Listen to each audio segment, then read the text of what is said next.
કેમ છો મિત્રો, આપ સૌનું સ્વાગત છે આજના નવા વ્લોગમાં. આપણે પહોંચી ચૂક્યા છીએ જે ગઈકાલે વાત કરી તે પ્રમાણે કે જે આઈપીએસ છે નિવૃત્ત, જેમને રાજીનામું આપી દીધું તેઓ નિવૃત્ત થઈ ચૂક્યા છે અને રાજનીતિમાં પગ મૂકી દીધા છે અને ઉમેદવારી પણ નોંધાવી રહ્યા છે. એમના ઘરે પહોંચ્યા છીએ આપણે.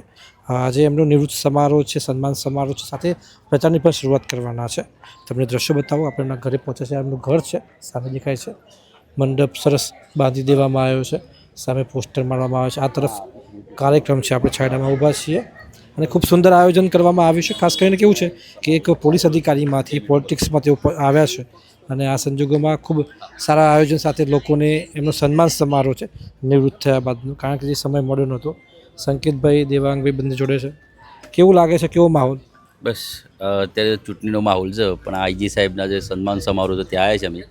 અને આ વિસ્તારની અંદર કંઈ માહોલ અલગ જ લાગે છે. પહેલાં અલગ લાગતો હતો, જે 5 વર્ષ પહેલાં 5 વર્ષ પહેલાં અલગ હતું. જે નવા જે આઈપીએસ જે રિટાયર થઈને આવતા આ વિસ્તારનો વિકાસ પણ થાય એવું લાગે છે. અને સારી પાર્ટી સાથે જોડાઈ રહ્યા છે. શિક્ષિત ઉમેદવારો આવી રહ્યા છે.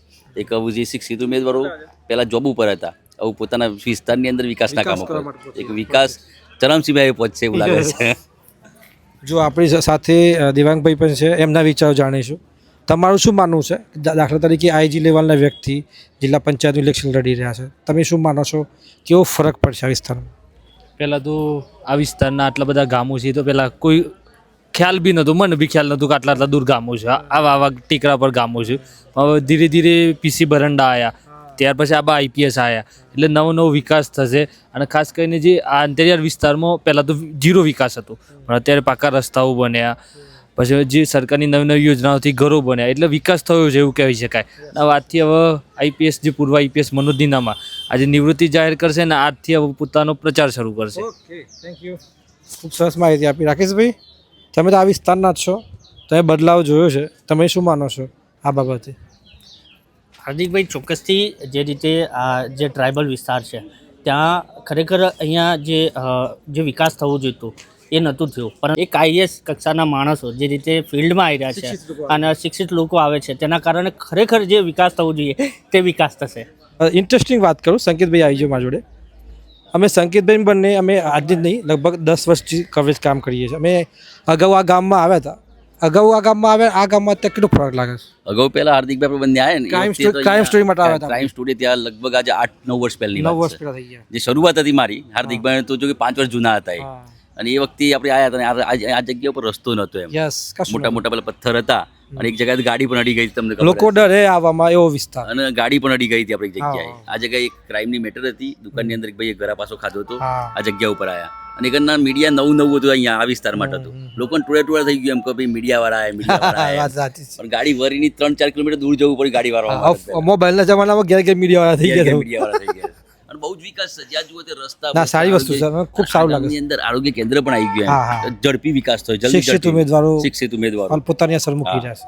જો પત્રકાર મિત્રો સામે બધા બેઠા છે, જો હિતુભાઈ આવી ગયા છે. હિતુભાઈ, મંતવ્ય ન્યૂઝમાં તમને અભિનંદન. આભાર તમારો. ખૂબ સારું કામ કરો. હો ને, જો વિકાસ આવ્યો છે ને હવે આ વિકાસ આવ્યો. કેરીઓ આવી છે ને. હા, જો ઘર આગળ આંબો છે, બોલો. અને આવું કેવું છે, આ તમને જોવા ના મળે આમ સામાન્ય રીતે.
જો મિત્રો કેરી તો આવી ગઈ છે, કેરી માટે મરી મસાલો એ આવી ગયો છે અને જો ઉપર કેરી છે એટલે ઉપરથી કેરી લેવાની કાપવાની સીધું અહીં લઈને સીધી પાર્ટી ચાલુ.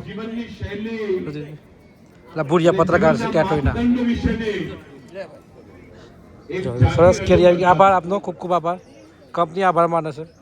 હાજી લે આપણે ભાગ પાડો. ચલો આ એક ડબ્બીઓ જવા દો. થોડે જવા દેવાની.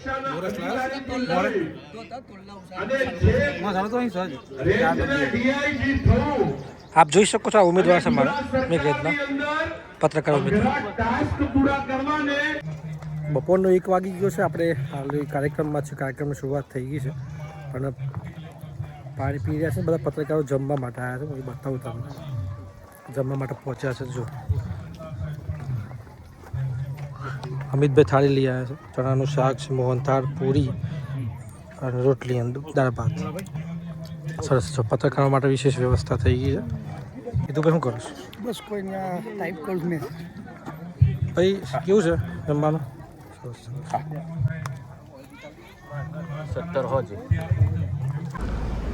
મિત્રો જો આપણે આવી ગયા છીએ, ગાડીમાં આવી નીકળ્યા છીએ મોડાસા જવા માટે. બધા જ મિત્રો લગભગ કવરેજમાં અહીં આવ્યા હતા. આપણે આઈપીએસનું જે આખું શક્તિ પ્રદર્શન હતું, ચૂંટણીનો પ્રચાર શરૂ કર્યો છે. હવે આપણે હવે નીકળી ગયા છીએ અને જઈ રહ્યા છીએ મોડાસા. અને સાંજે પણ ચૂંટણી પ્રચારનો કાર્યક્રમ છે, ત્યાં પણ જઈશું, એ પણ તમને બતાવીશું. જો મિત્રો આપણે સાંજનો સમય થઈ ગયો છે, વાગ્યા છે 7. ચૂંટણીના પડઘમ જે કહેવાય કે વિગળ વાગી ચૂક્યા છે અને હવે ચૂંટણીનો પ્રચાર પણ ચાલુ થઈ ગયો છે. વિપુલભાઈ છે આપણી સાથે. જો આ સામે જય શામળિયા વિપુલભાઈ, આ સિવિલ હોસ્પિટલ છે જય શામળિયા. અને હવે બંને હવે રાત્રિ પ્રચાર જે શરૂ થયા છે ત્યાં નીકળ્યા છીએ કવરેજ કરવા માટે. ઊભા છીએ, સંકેતભાઈ આવે છે, એમની રાહ જોઈએ છે. પછી આવે એટલે નીકળીએ અહીંથી. ગાડીઓ બધી પાર્ક કરી દીધી સામે. જો કેટલું સરસ સાંજનો ટાઈમ થયો છે ને, બહુ સુંદર દેખાય. જુઓ, વાહ લાગે છે ને સામે પાછળથી કંઈક આવતું હોય એમ. બધા થોડી વારમાં ગાડી આવે એટલે નીકળીએ અહીંથી. જુઓ મિત્રો, રાજનીતિનો માહોલ છે. ગામડાઓમાં પ્રચારની શરૂઆત થઈ ગઈ છે. નાઇટનો ટાઈમ છે, વાગ્યા છે આપણે 10. આપણે જે ચીચોનું ગામ છે ત્યાં પહોંચ્યા છે. જોઈ શકો છો નેતાઓ આવી ચૂક્યા છે. ચૂંટણી સુંદર માહોલ છે. પત્રકાર મિત્રો બેઠા છે. રાત્રિ દરમિયાન અમારે કવરેજ કરવાનું હોય છે, અહીં આવવું પડે છે.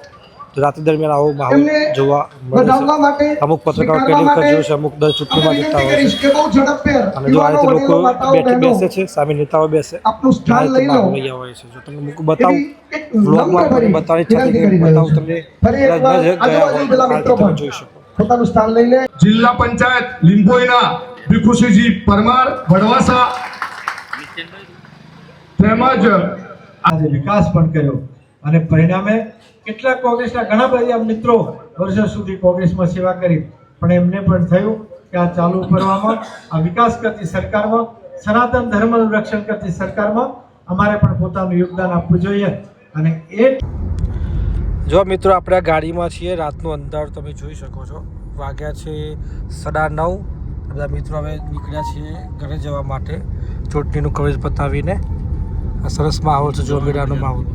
હજી આ એક કાલે અમારે જવાનું છે, પરંતુ વ્લોગ પૂરો કરી દઈશું આપણે અહીંયા, કે આપણે વ્લોગ અહીં પૂરો કરીએ છીએ. જો આપણા આ જ પ્રકારના વ્લોગ તમને પસંદ આવતા હોય તો જરૂરથી ચેનલને એક લાઇક કરી દેજો, વ્લોગ પસંદ હોય તો શેર કરી દેજો. આપ સૌનો ખૂબ ખૂબ આભાર વ્લોગ જોવા માટે. આપ સૌને રામ રામ, જય માતા.